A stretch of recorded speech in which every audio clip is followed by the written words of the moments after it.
주를 힘입어 담대히 말했다. 두 사도가 오래 있어 주를 힘입어 담대히 말했다. 두 사도가 오래 있으니까 그 결과로 주님께서 힘을 주셔서 담대히 말하게 되었다. 이렇게 이 연결선상에서 볼 수 있죠. 두 사도가 오래 있어.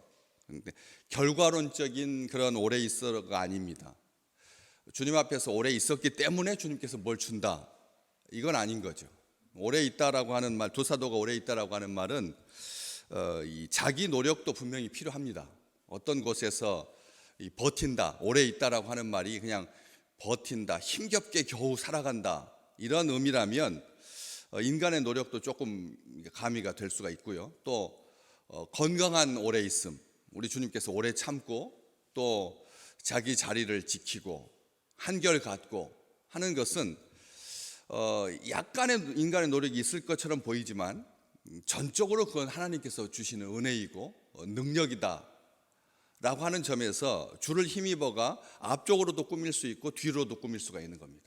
주를 힘입어서 두 사도가 오래 있는 거고, 주를 힘입어서 두 사도가 담대히 말하는 거고, 주를 힘입어서 주께서 그들의 손으로 표적과 기사를 행하게 하여 주셔서 자기 은혜의 말씀을 우리 주님께서 친히 증언하시는 거고, 그래서 이 주를 힘입다라고 하는 이 표현이 중심입니다. 이것을 해서 앞쪽으로도 향하고 뒤쪽으로도 향하는 굉장히 아주 중요한 이 부분인데, 주를 힘입어서 담대하게 말하다, 이렇게 말하니까 담대히 말하다라고 하는 것은 복음에만 국한되지 않는다는 것을 우리는 다시 한번 보셔야 합니다. 우리가 담대히 말한다라고 하는 게 그럼 복음을 담대히 증거했다, 이렇게 정확하게 복음으로만 한정을 해야 되는 거죠. 그렇지 않고 누가가 이것을 기록하면서 주를 힘입어 담대히 말했다, 이렇게 말했을 때 이 복음과 신앙과 진리, 우리가 이런 차원으로 제한하거나 국한해서는 안 된다는 겁니다. 여기에서는 그런 아무런 단서를 달고 있지 않기 때문에 그렇습니다. 주를 힘입어서 모든 일에 담대히 말하는 거지, 어떻게 신앙적인 차원만, 거룩한 쪽인만, 하나님의 일만 이렇게 구별하고 있지 않다는 거죠. 다시 말하면 어떠한 경우에도 소심하게 말해야 될 경우는 우리 주의 백성들에게 하나님께서 허락해 주신 적이 없다는 겁니다. 아멘. 우리가 소심하게 말해서 될 일이 이 세상에 있겠습니까? 아주 어정쩡하게 말하고, 요즘 이게 말하는 버릇이, 말하는 투가, 이 사회 구조가 우리가 생각하는 이 말의 말버릇이 굉장히 이렇게 좀 경박스러워졌다. 왜냐하면 그냥 혼자서 어떤 그렇게 작게 자기들끼리만 있을 때 말을 하는 것이야 자기들끼리 웃고 떠들면 그만이죠. 그런데 이게 방송을 탄다는 것, 언론 매체에 뜬다라고 하는 게 이제 문제가 되는 거죠. 15년 전에 자기가 나름 아주 치기 어리게 했던 그런 말까지 다 영상으로 금방 검색이 되거든요. 그러다 보니까 이제 이게 문제가 되는 거죠. 이게 다름 아닙니다. 이 말도 굉장히 조심하셔야 되는 거예요. 이게 다름이 아니다, 다름 아닙니다, 이런 표현들은 자기 책임을 지지 않으려고 하는 핑계에 불과하다는 거예요. 우리 주님 말씀하십니다. 기면 기고 아니면 아니다, 예면 예고 아니면 아니다 라고 말씀하셨습니다. 그렇기 때문에 다름이 아니다, 뭐뭐인 것 같아요, 요즘 이게 일상화된 용어잖아요. 뭐뭐인 것 같습니다. 이것도 확실히 이렇게 같으면 같고 다르면 다른 거지, 같습니다, 같을 것 같습니다, 이런 표현 자체가 이 세대가 가지고 있는 그 모호성을 아주 단적으로 드러내는 거죠. 우리는 그런 언어의 이 무책임 속에 살다 보니까 사람들이 다른 시대보다도 훨씬 갈등을 많이 겪고요, 그리고 분내고, 그리고 힘들어합니다. 언어 생활이 그렇게 중요하다는 겁니다. 우리 주님의 백성들에게 담대하지 못하게 말하는 것, 용기 없게 말하는 것, 예면 예고 아니면 아니다라고 말하지 못하는 것, 이게 지금 주를 힘입지 않았을 때 그렇게 된다는 거예요. 주를 힘입으면 모든 일에 담대하게 말할 수가 있는데, 주께서 힘을 주시지 않으면, 주를 힘입지 않으면 담대하게 말할 수가 없다라고 하는 것이죠. 또 바꿔 말하면 주께서 힘 주셔야 모든 말에 담대하게 말할 수 있다는 것이죠. 오늘 또 자기 백성들에게 입술의 권세를, 담대하게 말하다라고 하는 말은 입의 권세를, 입의 능력을, 우리가 한 말을 지킬 수 있도록 하나님께서 힘을 주신다라고 하는 약속의 말씀입니다. 우리가 오늘 그런 주님을 붙드는 겁니다. 우리 입에 파수꾼을 하나님께서, 주님께서 세워주시지 않으면 우리의 입술은 농락당하기 쉽습니다. 사탄이 거짓 선지자들의 입에다가 자기 말을, 무너뜨리는 말을, 불행하게 하는 말을, 저주하는 말을, 더러운 말을 입에다 넣어주거든요. 그렇기 때문에 거짓 선지자들도 영적인 존재를 지향하는 그런 사람들에게도 사탄이 사주하여서 소심하게 말하고 거짓을 말하게 하고, 소심하게 말한다라고 하는 말이 영향력이 없는 아주 조그만 어떤 부분적인 제한하는 이런 차원이 아닙니다. 소심하게 말하면서 은근슬쩍 분열을 야기시키고, 그렇잖아요. 뱀이 아주 강력하게 말했나요? 뱀이 강력하게 에덴 동산에서 말했었던가요? 아니잖아요. 진짜로 하나님께서 먹지 말라고 하더냐? 이것은 여러분, 이게 담대하게 크게 선포하는 게 아닙니다. 사람의 귀를 아주 얇게 만드는, 하나님을 의심하게 만드는, 그래서 불순종하게 만드는. 너희가 나중에 어떻게 말합니까? 처음에는 소심하게 하나님께서 정말 먹지 말라고 했어? 이렇게 말하다가 나중에는 어떻게 해요? 너희가 먹으면 눈이 밝아지고 하나님처럼 될 것이다. 그리고 뒤가 더 중요하죠. 결코 죽지 아니하리라. 결코 죽지 아니하리라. 나중에는 소신껏 말합니다. 처음에는 작게 시작했는데 한번 먹혀 들어가니까 아담이 이게 주의하고 그 말에 대해서 신경 쓰고 하니까 사탄이 옳거니 보이스피싱이 지금만 있는 게 아닙니다. 처음부터 있었습니다. 처음부터 있었습니다. 사람들은 그렇게 미약합니다. 우리 주님께서 파수꾼을 우리 입술에 세우지 않으면 담대하게 말할 수 없습니다. 소심하게 말하게 되고 눈치 보게 돼요. 여기서 그러니까 담대히 말한다라고 하는 말의 원래의 뜻을 한번 보셔야 되는 거죠. 다시 말하면 용기 있고 두려움 없이, 눈치 보지 아니하고 침착하게 천천히 차근차근 지혜 있게 분별력을 가지고, 이런 모든 표현들이 담대하다라고 하는 게 들어가 있는 겁니다. 담대하게 말한다라고 하는 말 자체가 용기 있게 말하는 거잖아요. 부끄러워하지 않는 거, 감추지 않는 거, 다 말하지 아니하고 부분만 말하지 않는 것, 이게 담대하게 말하는 겁니다. 또 반대의 경우는 다 소심하게 말하는 겁니다. 전체를 말하지 않으면 거짓입니다. 아셔야 됩니다. 이 계약서를 쓸 때 이러한 일들이 발생할 거다라고 하는 것을 법으로 강제하니까 사람들이 공지를 합니다. 그런데 어떻게 공지해요? 7포인트로, 6포인트로, 글자 크기가 우리가 읽을 수 있는 글자의 크기는 12포인트인데 기본인데 이것을 아주 작게 해가지고 5포인트로 해가지고 이게 안경을 쓰고도 안 보이는. 그래놓고는 나중에 법적인 책임을 물으려고 할 때 우리는 분명히 공지했습니다 하니까 나라에서 또 그것도 그래서는 안 된다. 처음에 알잖아요. 홈쇼핑 할 때 이거 부작용이 이겁니다라고 하는 것을 이렇게 막 너무나 빨리 1.5배로 하면 못 알아듣거든요. 그렇게 해가지고 자기 책임을 면피하려고 하는. 그러니까 그래서 안 됩니다. 정상 속도로 들려야 합니다. 그리고 보통 사람이 읽을 수 있어야 합니다. 왜요? 다 말하지 않으니까, 다 보여주지 않으니까. 좋은 쪽만 자꾸 말하는 거예요. 다 이중성이 있거든요. 어떤 것도 다. 이 세상의 것은 어떤 것도 다 이중성이 있습니다. 그렇잖아요? 그냥 고기가 안 좋다, 기름기가 안 좋다 그래서 딱 끊으면 또 한쪽에서는 이런 부작용이 있고, 이게 좋은데 한쪽에서는 또 이게 나쁘고, 이런 것들로 인해서 이 세상에서는 다 말하지 못하거든요. 이게 다 소심하게 말하는 겁니다. 이건 하나님의 뜻이 아니라는 겁니다.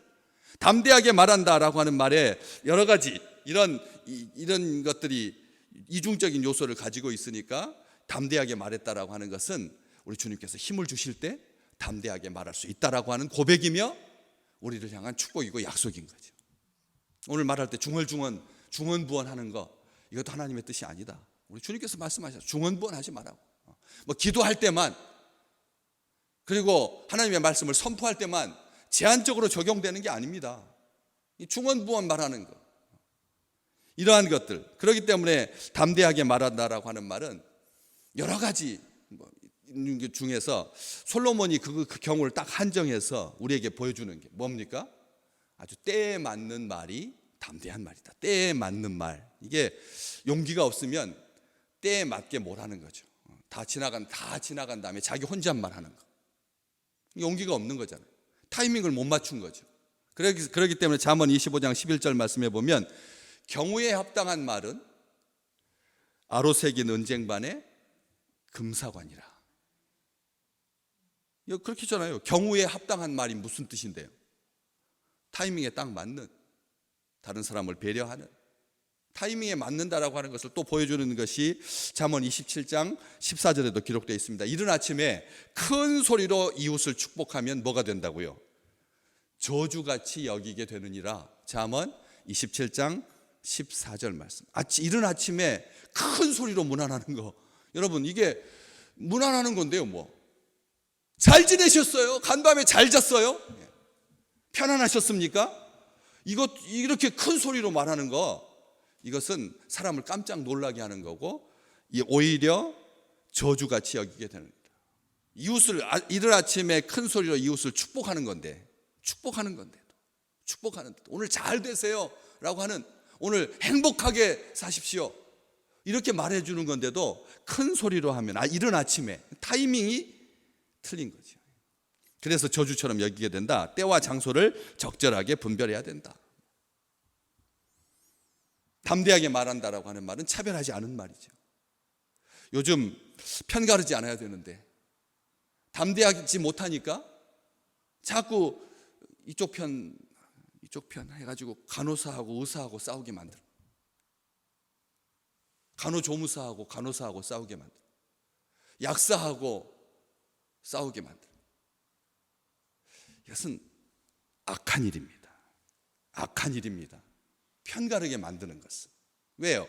이쪽 편한테서 투표권을 더 뽑아내려고 하는, 그런 공평치 못한, 기분 상하게 하는, 언짢게 하는 그런 말들. 주님께서 주시는 힘과 능력으로 하는 것이 담대히 말하는 것이죠. 우리는 압니다. 주님의 힘을 힘입어서, 주님께서 주시는 힘으로, 주님께서 주시는 능력으로 권세 있게 능력이 나타나는, 이게 담대히 말하는 거죠. 화평케 하는, 이게 중요한 겁니다. 주님께서 힘을 주셔서 담대히 말하게 할 때 화평을 이루는 거죠.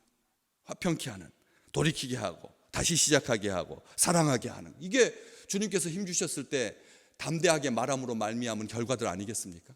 오늘 주님께서 주시는 힘의 권세를 가지고 우리 백성들에게, 우리 믿음의 식구들에게 제가 말씀을 선포할 때 자괴감이 들고, 물러서게 만들고, 위축되게 만들고, 편가르게 만들고, 누군가를 지적하면서 말하고, 이러한 것들은 하나님의 뜻이 아닌 거지.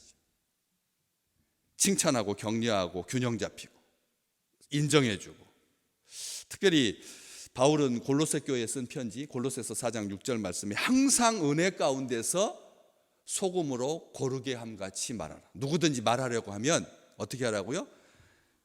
항상 은혜 가운데서 소금으로 고르게 함처럼. 무슨 뜻입니까? 너무 과하지 않게, 소금으로 음식 맛을 낼 때 맛깔스럽게, 그리고 또 너무 짜지도 않게, 너무 싱겁지도 않게, 아주 적절하게. 이게 참 중요한 겁니다. 우리가 이 말이 재기 넘치고 건전한 말을 하라라고 하는 뜻이 아니죠. 여기에서 소금으로 고르게 한다라고 하는 말은 양념의 의미도 있지만 소금이 가지고 있는 1차적인 목적은 썩지 않게 하는 겁니다. 다시 말하면 사람을 거룩하게 만든다는 거죠. 우리가 잘못 허용해가지고 사람을 죄 가운데 거하게 만든, 아니면 자녀를 노엽게 함으로 말미암아 집을 떠나게 만드는 그런 일들이 있거든요. 우리가 이게 참 중요한 겁니다.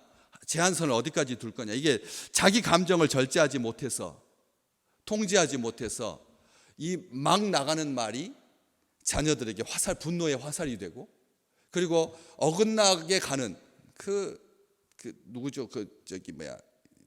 전국적으로 이미 탈출을 해가지고 큰 신창원, 미술 선생님이 미술 시간에 왜 크레파스 안 가지고 왔느냐고. 집에 가난하니까 크레파스 살 돈이 없어서 못 가져왔는데 훔쳐서라도 가져와야지. 그의 인생이 그래서 어긋나기 시작한 거죠. 훔쳐서라도 매 안 맞으려고 가져오면 되는구나, 이렇게 알아들은 거예요. 진짜 그 선생님이 아주 사악한 목적을 가지고 이 친구를 어긋난 길로 마귀의 자식으로 만들기 위해서 그렇게 한 말이 아닌데 선생님도 좀 분노 조절을 했으면 그렇지 않았을 텐데요. 뭐 옆에 친구랑 같이 좀 나눠 쓰다든지, 이렇게 또 학교 용품이 있으니까 이걸 가지고 아이가 자신감 잃지 않도록 이렇게 옆에서 이렇게 도와줬으면 그 아이가 건강하게 잘 자라서 사회의 유익이 되고 그랬을 텐데, 집도 가난하고 아버지는 가출하고 홀어머니 밑에 살면서 이런 일들이 우리 사회를 아주 힘들게 만드는 거죠. 본인을 망하게 만들고 사형당해서 이 세상을 떠나게 만들고, 본인의 입술로 그렇게 분명히 증언을 했습니다. 그렇기 때문에 자기 감정을 절제하지 못해서 과하지 않게 하는 것도 분명한 의미일 것입니다. 그런데 소금으로 고르게 한 것처럼 은혜 가운데서, 항상 은혜 가운데서 말해야 된다. 은혜 가운데서 말하지 않으면 치우치게 되고, 은혜 가운데서 말하지 않으면, 주께서 힘 주시는 힘 가운데서 말하지 않으면 범위를 넘어서게 됨으로 말미암아 지치게 만들고 상심하게 만들고 용기를 잃게 만들고 포기하고 절망하고 낙심하게 만들고 또 억울하게 만들고, 우리의 말이 사람을 다른 걸로 억울해지는 게 아니라 말로 억울해지는 거죠. 네가 고작 한 게 이거야? 네가 해봤자 그거지 뭐. 너는 내 손 안에 있어. 이런 말들로 아주 이게 뭐 상남자인 것처럼 그렇게 말하는 습관들, 사람을 주저앉게 만들고 비참하게 만들고 분노하게 만들고 노엽게 만들고, 어리석고 무익한 변론을 피하라. 반박을 버리고 온유함으로 훈계하라. 디모데 후서 2장에서 바울이 그렇게 말했던 것처럼, 또 베드로전서 4장에 보면 누구든지 말하려고 하면 어떻게 말하라? 하나님의 말씀을 하는 것 같이 하라. 누구든지 말하려면 하나님이 말씀하시는, 하나님의 말씀을 하는 것처럼, 하나님의 말씀을 하는 것처럼. 하나님의 말씀할 때 우리가 조심스럽게 말해야 되잖아요. 그렇잖아요? 하나님 말씀할 때 우리가 주의하면서 말해야 되고 조심해서 말해야 돼요. 그래서 위로와 기쁨과 용기를 주게 되는 거죠. 하나님의 말씀을 하는 것 같이 그렇게 하라고 그렇게 말했거든요. 봉사할 때는 주께서 주시는 능력으로 하고 그렇게 나오는 거죠. 그렇기 때문에 덕을 세우는 말, 겸손한 말, 치유하는 말, 하나님을 의지하는 말, 오늘 우리의 입술을 통해서 그런 모든 말에 주를 힘입어 담대히 말하시기를 주의 이름으로 축복합니다. 모든 경우에도, 아주 미세한 사람에게는 연약한 사람에게는 연약한 사람에게는, 강한 사람에게는 용기 있게 담대하게, 그렇게 아버지의 심정으로, 하나님의 심정으로 구원하려고 하는 마음으로, 그래서 회복되는 은혜가, 넘치는 은혜가 충만하시기를 주의 이름으로 축복합니다.